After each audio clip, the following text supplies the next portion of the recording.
दोस्तों, असम की सरकार एक नई चुनौती का तनाव महसूस कर रही है। ये तनाव है यहाँ की 6 आदिवासी जातियों का प्रदर्शन। बीते 10 दिनों से भी ज्यादा का वक्त हो गया है। असम का मटक समुदाय सड़क पर है। असम में इन दिनों मशहूर सिंगर जुबीन गर्ग की मौत का मातम मनाया जा रहा है। हर घर शोक में डूबा है। लेकिन यहाँ की सरकार एक और चुनौती को लेकर अंधकार में बैठी है, तनाव महसूस कर रही है। यहाँ पर मटक जाति समुदाय सड़क पर है और अपनी मांगों को लेकर सड़क पर उतरा है। दरअसल असम में मटक समेत 6 आदिवासी समुदाय सड़क पर उतरे हैं। अनुसूचित जनजाति का दर्जा पाने की मांग को लेकर वो प्रदर्शन कर रहे हैं। राज्य की आबादी में इनकी हिस्सेदारी 12% बताई जा रही है।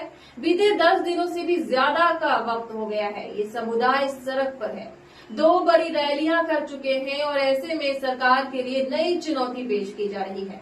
हर बार हर रैली में 30 से 40 से ज्यादा आदिवासी हाथ में मशाल लेकर सड़क पर उतरे हैं।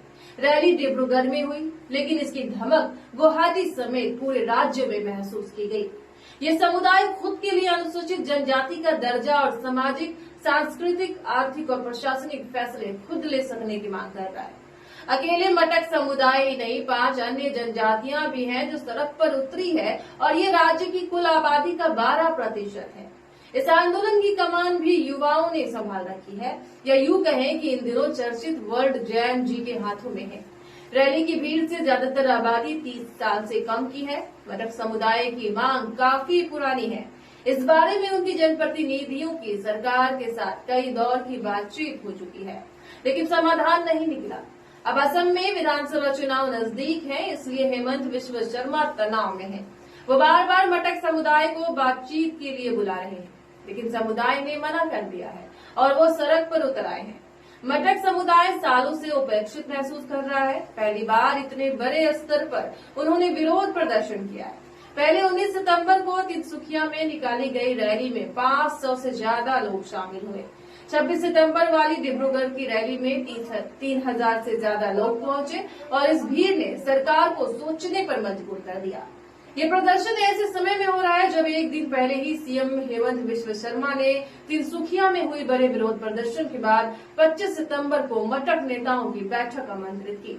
मटक समुदाय से आने वाले नेताओं ने यहां जाने से मना कर दिया।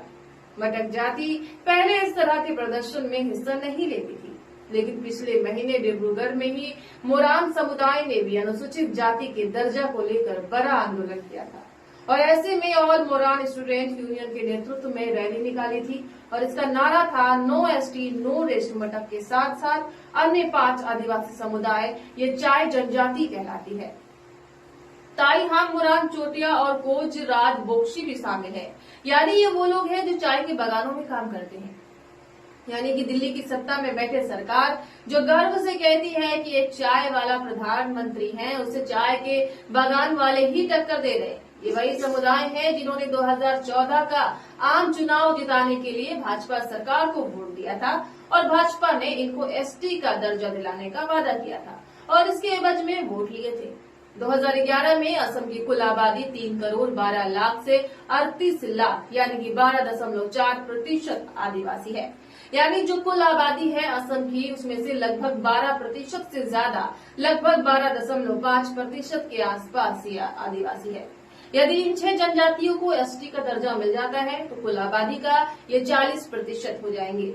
इसलिए राज्य के गैर आदिवासियों में ये शंका है कि यदि राज्य में SC/ST आबादी 50% हुई तो असम भी नागालैंड और बाकी पूर्वोत्तर राज्यों की तरह एक पूर्ण एसटी प्रदेश बन जाएगा। उसे 6ठी अनुसूची में शामिल करना केंद्र की मजबूरी हो जाएगी। फिर भी अन्य कामों के लिए केंद्र सरकार को इसकी अनुमति लेनी होगी। तो अब ऐसे में सवाल ये है कि बीजेपी अपने किए गए वादे से मुकरेगी। हेमंत बिस्वा शर्मा जो हिंदू मुसलमान पोलराइजेशन के जरिए चुनाव जीतने की जुगाड़ में है, उनके लिए इन समुदाय ने एक बड़ी चिंता खड़ी कर दी है।